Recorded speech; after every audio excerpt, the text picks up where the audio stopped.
क्या हम बिना एक भी पैसा खर्च किए अपने घर को अच्छे तरीके से ऑर्गेनाइज और मैनेज कर सकते हैं? क्या हम अपने किचन के अंदर ऐसी चीज़ें यूज़ कर सकते हैं जिसके ऊपर हमारी कोई कॉस्ट ना आए? तो जी हाँ, ज़रूर कर सकते हैं। तो मेरी आज की वीडियो इसी टॉपिक से रिलेटेड है, तो चलिए स्टार्ट करते हैं आज की इस वीडियो को। So welcome back to my channel Mishi daily routine. जब भी मैं कहीं बाहर जाती हूँ आउटिंग के लिए, तो इस तरीके से जब भी हम आइसक्रीम वगैरह खाएं ना, तो जो स्पून्स होते हैं ना, उनको मैं डिस्कार्ड नहीं करती, मैं ना ले आती हूँ, क्योंकि मुझे बहुत ही ज़्यादा शौक है आइसक्रीम वाले स्पून्स को इकट्ठा करने का। तो मैंने इधर ना मुख्तलिफ किस्म की जो आइसक्रीम्स होती हैं ना, उनके साथ मिलने वाले स्पून्स को मैं स्टोर कर लेती हूँ इस तरीके के बॉक्स के अंदर। ये बहुत ही अच्छी क्वालिटी के हैं और इनको मैं मल्टीपर्पज़ के लिए यूज़ कर लेती हूँ। तो देखिए, इस तरीके का ना मैंने एक कंटेनर रखा हुआ है जिसके अंदर मैं इस तरीके से सारे स्पून्स रख लेती हूँ जो डिस्पोजेबल होते हैं और किसी ना किसी आइसक्रीम के साथ मिले होते हैं। तो हर साइज़ के होते हैं, छोटे बड़े, तो ये बहुत ही ना कन्वीनियंट रहते हैं और मल्टीपर्पज़ के लिए आप इन्हें यूज़ कर सकते हैं। तो मैं इन्हें किस तरीके से यूज़ करती हूँ, चलिए मैं आपको दिखाती हूँ। तो देखिए, ये जो पिंक वाले स्पून्स है ना, ये मेरे पास दो साइजेस में हैं, एक बिल्कुल छोटे वाले हैं और एक बड़े वाले। तो जो छोटे वाले होते हैं ना, वो इस तरीके के जो छोटे कंटेनर्स होते हैं, जैसे बेकिंग सोडा है, बेकिंग पाउडर है, या इस तरीके की ये जो मेंटोस की डिब्बी है ना, इसके अंदर मैंने इलायची पाउडर रखा हुआ है। तो ये छोटे वाले स्पून्स ईजिली इसके अंदर फिट आ जाते हैं, तो इनको मैं इसके अंदर यूज़ कर लेती हूँ। इसी तरीके से जब मैं किसी कंटेनर में कोई स्नैक्स वगैरह डाल के रखती हूँ ना, तो उसको खाने के लिए ये बड़ा जो स्पून होता है ना, वो मैं इसके अंदर रख देती हूँ, ताकि जिसने भी अगर मंचिंग करनी है या खाना है तो वो यहाँ से ही स्पून्स को डायरेक्ट निकाल के तो इसको यूज़ कर सकता है। तो इस तरीके से ना मुख्तलिफ साइज़ को स्पून्स को मैं कंटेनर्स के अंदर यूज़ कर लेती हूँ। जैसे बेकिंग सोडा है, इलायची पाउडर है, या कोई स्नैक्स हो ना, तो फिर उनके अंदर इस्तेमाल कर लेती हूँ। तो इसी तरीके से ये जो बाकी के स्पून्स हैं ना, इनको भी मैं किसी ना किसी कंटेनर के अंदर यूज़ कर लूँगी। तो मैं बिल्कुल भी इनको डिस्कार्ड नहीं करती। हर होम मेकर की ना ये ख्वाहिश होती है कि वो अपने घर को ना क्लटर फ्री रख सके। तो आपने देखा होगा कि आजकल तो हर घर में इतनी ज़्यादा अप्लायंसेस हैं, लैपटॉप्स हैं, मोबाइल्स हैं। तो जितनी ज़्यादा अप्लायंसेस होंगी उतने ही ज़्यादा उनके चार्जर होंगे, डाटा केबल्स होंगी। तो इनको अरेंज करके रखना ना एक बहुत ही ना हेडेक होती है, क्योंकि आप इसको ऐसे ही किसी ड्रॉर में रख देंगे ना, तो आपका जो ड्रॉर है ना, वो बहुत ज़्यादा स्पेस भी ऑक्यूपाई करेगा और बहुत ज़्यादा मैसी लगेगा।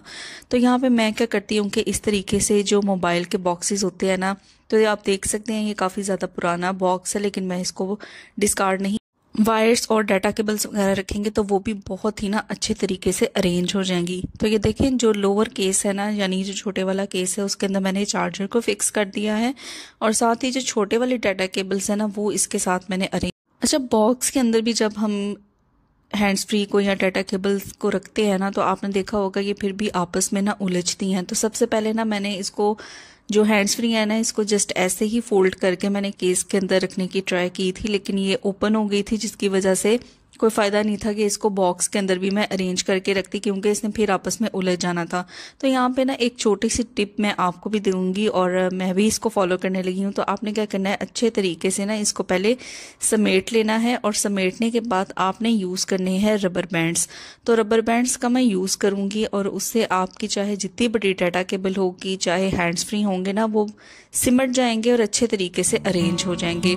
तो आप ना यहाँ पे रबर बैंड ले लें, तो पहले इसको अच्छे तरीके से फोल्ड कर लें और फोल्ड करने के बाद रबर बैंड इसके ऊपर फिक्स करेंगे तो ये बिल्कुल अच्छे तरीके से एक जगह सिमट जाएगी। तो अब मैं इसे ना मोबाइल बॉक्स के अंदर रख दूंगी, तो बहुत ही ज़बरदस्त तरीके से ये अरेंज हो जाएंगे। तो छोटे छोटे देखें टिप्स होते हैं जो हमारे काम को बहुत ज़्यादा आसान बना देते हैं और हमारे घर को भी एक ज़बरदस्त लुक देते हैं, बिल्कुल भी क्लटर फील नहीं होता। तो अब मैं इनको ड्रॉर्स के अंदर रख दूंगी। मेरे ज़बरदस्त ये ऑर्गेनाइज़र बन के तैयार हो गए हैं।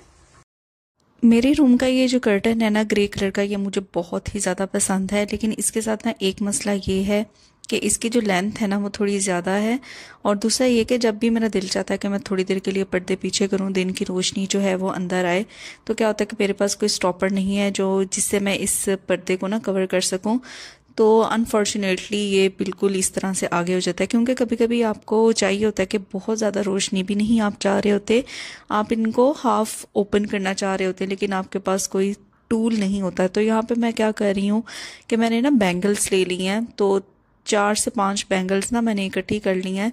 तो सबसे पहले तो मैं ना इस कर्टन को ना अच्छे तरीके से चुन्नट डाल के ना फोल्ड कर लूँगी, और फोल्ड करने के बाद ना मैं जितनी भी इसकी लेंथ रखना चाहती हूँ ना उतना मैं इसको ऊपर की तरफ फोल्ड करूँगी। तो देखें इस तरीके से ना एक बो टाइप बन जाएगी। एक दफ़ा मैं फिर आपको करके दिखा देती हूँ। देखें इस तरीके से मैंने चुन्नट डाली, और चुन्नट डालने के बाद जितना मैं इसकी लेंथ को ना ऊपर करना चाहती हूँ ना उतना मैं इसको फोल्ड कर लूँगी। तो ये ना 2 काम हो जाएंगे, एक तो इसकी जो लेंथ है ना वो भी डिक्रीज हो जाएगी, और दूसरा जितना मुझे रोशनी रिक्वायर है ना सिर्फ उतने ही कर्टन ऊपर होंगे, सारे मुझे पीछे नहीं करने पड़ेंगे।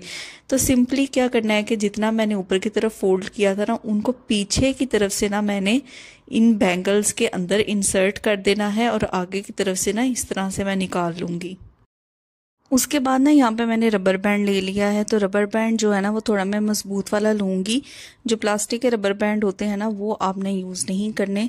तो मैं यहाँ पे मजबूत वाला रबर बैंड लेके इस तरीके से जो बैंगल्स थी ना उनके ऊपर इसे फिक्स कर दूंगी, और फिक्स करने के बाद जो एक इसकी ना बो बना लूँगी पर्दे की। एक तो देखने में भी अच्छा रहेगा और दिन की रोशनी भी अंदर आएगी, और इसकी जो लेंथ है ना वो भी एडजस्ट हो जाएगी। तो ये बहुत ही ना अच्छा लग रहा था और अच्छा आइडिया था। घर में कुछ ना हो तो इस तरीके से बैंगल से मैं कर्टन को ना सिक्योर कर सकती हूँ और इसकी लेंथ को भी एडजस्ट कर सकती हूँ। तो मुझे तो ये आइडिया ना बहुत अच्छा लगा है, बहुत ही वेल वर्किंग था। तो आप भी इसको ट्राई करके देखिएगा, मुझे ज़रूर बताइएगा कि आपके लिए ये वर्क किया या नहीं। तो आप देख सकते हैं इसकी जो लेंथ है ना वो भी डिक्रीज़ हो गई है, पहले इसकी काफ़ी लंबी लेंथ थी। तो मेरे जो स्कार्फ्स हैं और जितने भी मेरे दुपट्टे हैं ना उनको मैं इस तरीके के ना ऑर्गेनाइज़र के अंदर अरेंज करके रखती हूँ। तो ये जो स्कार्फ ऑर्गेनाइज़र है ना ये बहुत ही मुझे चीप प्राइस में आप कह लें मिला था, लेकिन ये बहुत ही मजबूत है और बहुत ही अच्छा है। तो मैक्सिमम इसके अंदर जो मेरे स्टोलर्स हैं या स्कार्फ्स हैं ना वो इसके अंदर आ जाते हैं। तो आप देख सकते हैं कि इसकी क्वालिटी भी बहुत अच्छी है और ये इतना एक्सपेंसिव भी नहीं। और दूसरा ये है कि कितनी ज़्यादा क्वांटिटी इसके अंदर मेरे स्कार्फ्स की और जो दुपट्टे हैं ना वो इसके अंदर अरेंज हो जाते हैं। तो यहाँ पे मैं तो इस तरीके का ना ऑर्गेनाइज़र यूज़ करती हूँ। अगर आपके पास इस तरीके का ऑर्गेनाइज़र नहीं है तो मैं आपको एक बड़ा ही ज़बरदस्त सा ऑर्गेनाइज़र बना के दिखाऊंगी। इससे ना एक तो कबर्ड के अंदर जो स्पेस है ना वो बहुत सेव हो जाती है और आपके सारे स्टोलर्स या स्कार्फ जो हैं वो एक जगह पे सिमट जाते हैं, आपको बार बार ढूंढने की ज़रूरत नहीं पड़ती। तो इस तरीके का अगर आपके पास ऑर्गेनाइज़र नहीं है, स्कार्फ ऑर्गेनाइज़र, तो मैं आपको ना घर में ही बनाना सिखाती हूँ, जिससे यूज़ करके आप अपने सारे स्कार्फ्स को एक जगह भी रख सकते हैं, अपने चाहे दुपट्टे आप उसके अंदर हैंग कर सकें। और दूसरा ये कि आपकी जो कबर्ड की लुक है ना वो भी बहुत ज़्यादा मैसी नहीं लगेगी। तो यहाँ पे हमें क्या चाहिए, यहाँ पे ना हमें हैंगर्स चाहिए। तो मैं आपको ना 3 हैंगर्स से बना के दिखाऊंगी। अगर आप इसकी लेंथ को ज़्यादा करना चाहते हैं या आपके स्कार्फ या आपके जो दुपट्टे हैं वो ज़्यादा हैं तो आप ज़्यादा हैंगर्स का भी यूज़ कर सकते हैं। तो मैं यहाँ पे आपको 3 हैंगर्स के यूज़ करके दिखाऊंगी। उसके बाद ना हमें रबर बैंड ले लेना है। तो देखिए रबर बैंड के आज मैंने आपको कितने ही ज़्यादा फ़ायदे बताए हैं। तो उनमें से एक ये है कि इस ऑर्गेनाइज़र में यूज़ होगा। तो ऊपर का जो टॉप पार्ट होता है हैंगर का, वहाँ से आपने इसको डाल देना है। तो इस तरीके से ना आप समझ लें कि एक ग्रिप बन जाएगी। दूसरा हैंगर जो है ना वो हम इस रबर बैंड के अंदर इजीली एडजस्ट कर सकते हैं। तो देखिए इस तरीके से इस रबर बैंड के अंदर से हमें दूसरा हैंगर ऐड कर देना है। तो ये 3 हैंगर्स को मैंने यूज़ करके ऑर्गेनाइज़र बनाया है। आप यकीन करें इन 3 हैंगर्स के अंदर भी आपके मैक्सिमम स्टॉलर या अगर आपके दुपट्टे हैं ना तो मैक्सिमम दुपट्टे इसके अंदर आ जाएंगे। तो बस ये देखें इस तरीके से ये एक स्टैंड नुमा ऑर्गेनाइज़र बन के तैयार हो गया है। अब मैं ना आपको इसके अंदर जो स्कार्फ्स हैं या स्टोलर्स हैं चाहे आपके दुपट्टे हैं उनको ना अरेंज करके भी दिखाऊंगी कि किस तरीके से आप इसे इसके अंदर अरेंज कर सकते हैं और बहुत ही ब्यूटीफुल भी लगेगा और बहुत ही ये कॉस्ट इफ़ेक्टिव है। तो देखिए इस तरीके से मैं आपको स्टोलर्स को ना अरेंज करके दिखा रही हूँ। तो मैं तो यहाँ पे आपको थोड़े से स्टोलर्स इसके अंदर रख के दिखाऊंगी ना। आप चाहें तो इसके अंदर जितने मैक्सिमम आ सकते हैं ना आप उनको अरेंज करके रख सकते हैं। बहुत ही ज़बरदस्त तरीके से इसके अंदर स्टोलर्स जो हैं वो एडजस्ट हो जाते हैं, चाहे आप अपने दुपट्टे इसके अंदर रख लें। तो देखिए अभी आपके सामने एक हैंगर के अंदर मैंने 3 स्टोलर्स डाले हैं। आप चाहें तो इनको थोड़ा सा आगे करके मज़ीद 5 स्टॉलर्स भी इसके अंदर ऐड कर सकते हैं। तो इसी तरीके से जो बाकी के 2 हैंगर्स हैं उनके अंदर भी आप अपने दुपट्टे या स्टॉलर्स मैक्सिमम क्वांटिटी में रख सकते हैं। अब देखें मैं इसको हैंग करके भी दिखाती हूँ, तो ये देखें कितना ज़बरदस्त लग रहा है। बिल्कुल इसने मैक्सिमम जो स्पेस होती है ना वो ऑक्यूपाई नहीं की, थोड़ी सी जगह पे ये सिमट जाएगा और कितने ज़्यादा आपके जो दुपट्टे या स्टॉलर्स हैं वो इसके अंदर आ जाएंगे। तो बेस्ट वे है कि आपके पास अगर स्टॉलर ऑर्गेनाइज़र नहीं है तो घर में मौजूद हैंगर्स और रबर बैंड का यूज़ करके आप बड़े आसानी से इसको बना सकते हैं।